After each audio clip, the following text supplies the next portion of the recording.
syariat. Itulah Islam Nusantara. Kita ini bukan Islam Arab. Bukan Islam Arab. Kita punya tipologi sendiri. Bukan Islam. Bukan Islamisasi, itu Arabisasi itu sebenarnya mereka ini.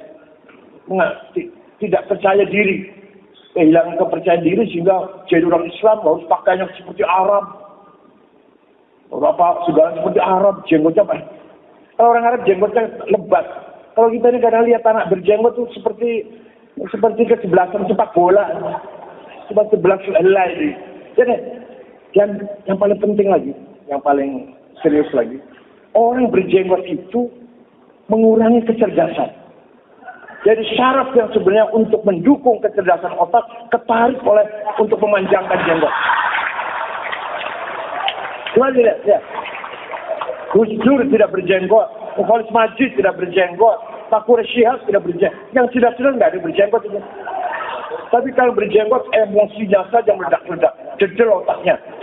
Karena syarat yang untuk mensupport otak supaya cerdas ketarik oleh jenggot itu. Semakin panjang, semakin goblok. Semakin panjang, semakin goblok.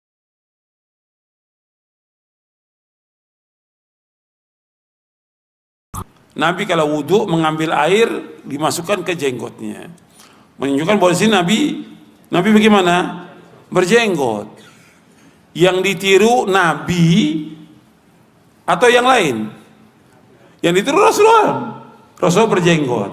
Jangan disebutkan tokoh-tokoh yang nggak punya jenggotnya, yang memang kehidupannya menentang sunnah. Ini kan kebodohan. Ada orang sudah belajar di Timur Tengah, dapat gelar doktor, pulang jadi orang bodoh. Belajar di Timur Tengah, disebutkan tokoh fulan nggak berjenggot. Kenapa nggak disebutkan Nabi SAW? Loh, kita dalam beragama yang kita ikut siapa? Laqad kana lakum fi Rasulillah uswatun hasanah. Sungguh telah ada pada contoh yang baik pada Rasulullah.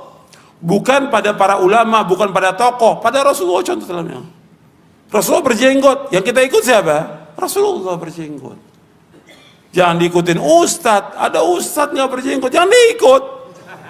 Ada kiai nggak berjenggot, jangan diikut. Ada tokoh agama nggak berjenggot, jangan diikut. Yang diikut Rasulullah SAW berjenggot. Dan ini sunnahnya beliau. Sunnah ini sunnah yang wajib.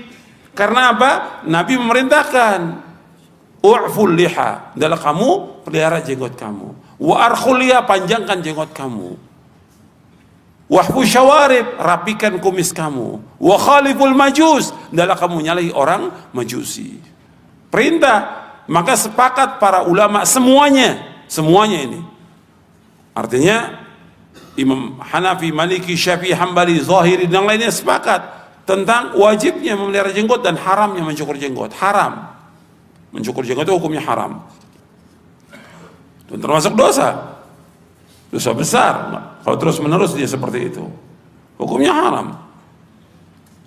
Maka untuk memperhatikan para ulama menjelaskan tentang masalah ini, tentang tidak. Atau dulu nggak ada alul bidah cukur jenggot. Dulu nggak mau mereka. Karena itu syiar dari syiar agama Islam jenggot.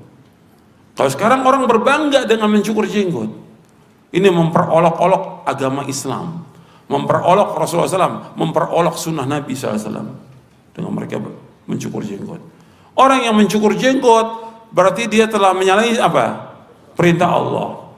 Yang kedua, dia menyalahi sunnah Rasulullah. Yang ketiga, dia menyalahi fitrah. Karena fitrah laki-laki itu berjenggot, perempuan nggak berjenggot. Yang keempat, dia menyerupai orang majusi, orang kafir. Yang kelima, menyerupai perempuan, dia nggak berjenggot. Karena perempuan nggak berjenggot, kalau berkumis ada, jenggot nggak ada. Makanya itu dijelaskan oleh Syekh Al-Albani rahimahullah dalam kitabnya Adabuz Zifaf, bahwa orang yang tidak berjenggot kena beberapa hukum itu. Orang yang berjenggot hukumnya dosa besar, dia menyalahi perintah Allah. Yang wajib dia menyalahi perintah Rasulullah yang suruh memanjangkan jenggot, memelihara jenggot. Yang ketiga, menyalahi fitrah. Karena kata Nabi ketika menyebutkan tentang sunnah fitrah, di antaranya Nabi dalam sunnah fitrah itu ada yang wajib, ada yang sunnah. Artinya dalam sunnah fitrah itu ada yang wajib, ada yang sunnah. Seperti sunnah fitrah yang wajib memelihara jenggot, sunnah fitrah yang wajib khitan, laki-laki wajib berkhitan. Dia masuk Islam sudah dewasa, wajib tetap dia khitan bagi laki-laki. Kalau perempuan sunnah.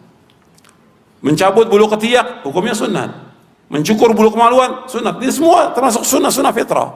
Menggunting kuku termasuk sunnah fitrah. Nabi sebutkan ada 10 sunnah fitrah. Berarti menyalahi fitrah. Orang yang mencukur jenggot menyalahi fitrah. Kemudian menyalahi dia menyerupai orang-orang Yahudi, menyerupai orang-orang Majusi, menyerupai kaum musyrikin. Nggak boleh. Dan mengikuti setan untuk merubah ciptaan Allah.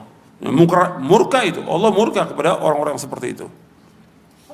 Jadi nggak boleh orang kemudian membiarkan nggak apa-apa cukur jenggot, nggak boleh. Apalagi dia sebagai seorang ustadz, dai atau kiai, nggak boleh dia cukur jenggot. Hukumnya haram dalam Islam, termasuk dosa besar. Saya bawakan ini karena ada orang-orang yang kemudian mencela orang yang berjenggot. Mencela orang berjenggot itu hukumnya dosa besar, bukan dosa kecil. Bahkan ada ulama atau masyayikh membahas tentang istihza, hukum istihza, hukum memperolok-olok. Itu dibagi oleh dia. Ada yang memperolok-olok yang membuat dia kafir, keluar dari agama Islam. Ada yang merolok dosa besar dia dengan sebab itu. Mungkin enggak kecil. Dibawakan dalilnya semuanya, ayat sama hadis tentang hukum orang memperolok agama ini. Jadi nggak boleh memperolok agama ini. Jadi nggak boleh itu. Diingatkan dengan cara yang baik pada mereka, karena mereka jahil, nggak ngerti. Tapi yang berat ini yang dia tokoh agama yang sudah belajar di Timur Tengah, yang dia tahu dia dalilnya, tapi dia memperolok, berat hukumannya bagi dia. Kalau dia nggak tobat, itu besar dosanya.